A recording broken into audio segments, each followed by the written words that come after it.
Have you ever stood in a room full of laughter, yet felt the silence screaming inside you, surrounded by faces that know your name, but not your soul? This is the story of a man who lived in that room day after day. He was the center of every circle, the life of every party. His phone never stopped buzzing with invitations, notifications, the shallow affirmations of a connected world. He was, by all measures of modern society, successful, popular, wanted. But he was living a profound and terrifying lie, a lie whispered in the quiet moments after the party ends, when the car door closes and the only sound is the engine's hum. He felt like a ghost haunting his own life, a collection of reflections in other people's eyes. If this video reaches 10 likes and we grow to 500 subscribers, I will give you a powerful book for free, a book that can change your life, and with it, a special gift that only true seekers will value. Subscribe now and be part of the few who step into this journey. Each handshake was a transaction, each smile a performance.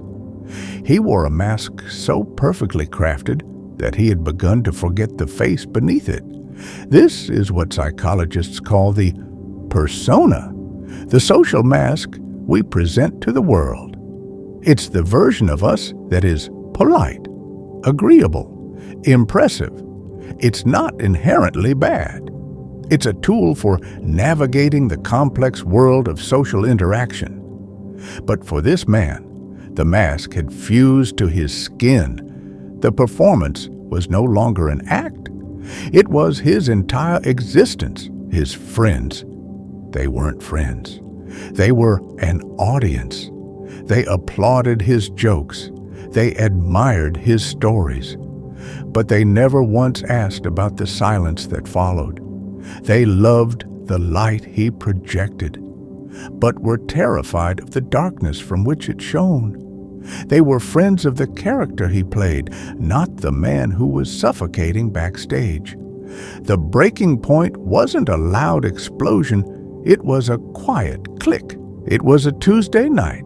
He had just received some terrible news, a personal failure that shook him to his core.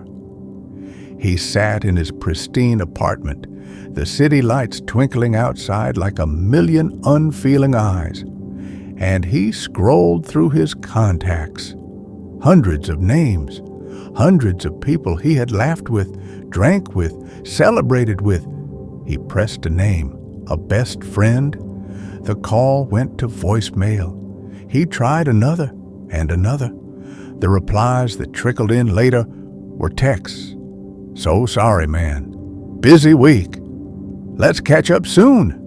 Hang in there." Empty words. Digital pats on the back from people who had already moved on to the next shiny object. In that moment of profound need, his vast network was a desert, each contact a mirage of intimacy. And that's when he heard the click. It was the sound of a lock turning, a door closing. He decided to choose loneliness, not as a punishment, but as a sanctuary. He chose the deafening silence of his own apartment over the deafening silence of a crowded room. He chose the stark reality of being alone over the exhausting illusion of being together. He began the great disappearance. He stopped replying to the group chats. He let the invitations expire. He muted his notifications one by one until his phone became a quiet, dark rectangle in his pocket. The first few days were hell. His nervous system, so accustomed to the constant ping of external validation, screamed in protest. He felt the phantom vibrations in his leg, the compulsive urge to check a screen that had nothing new to show him. He was a ghost, but now the world was haunting him. He was experiencing a kind of withdrawal, a withdrawal from the most addictive drug of our time, the approval of others.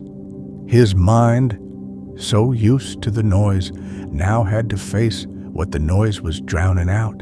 His own thoughts, his own fears, his own emptiness. He would walk through his silent home and feel the weight of every unspoken truth, every emotion he had plastered over with a joke or a smile. He realized his friends were not just a social circle, they were a buffer, a human shield against himself. Without them, he was exposed, naked. He had to confront the man he had been running from his entire adult life. And he did not like what he saw. He saw a man desperate for approval, a man whose self-worth was a fragile thing, cobbled together from the compliments and laughter of others. He saw a man who didn't know what he liked, what he believed in, who he truly was, because he had spent all his energy becoming what he thought others wanted him to be. This is the terror and the beauty of solitude. It's a mirror, and it does not lie. It reflects back not who you pretend to be, but who you are in the raw, unfiltered darkness. He started small. He would make a cup of coffee and just sit with it. Not scrolling, not reading, not planning, just tasting, feeling the warmth of the mug, watching the steam curl into the air.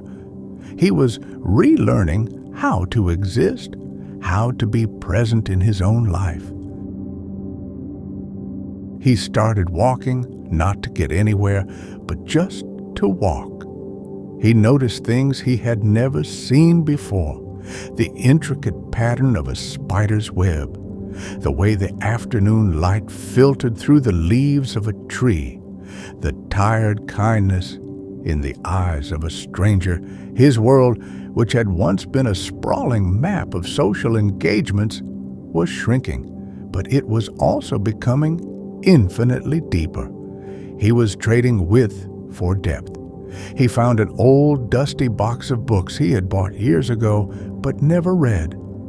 He opened one, and for the first time in a decade, he heard a voice that wasn't trying to sell him something or get something from him. It was a voice from 100 years ago, speaking of truth, of beauty, of suffering, and he felt a connection more real than any he had experienced at a party.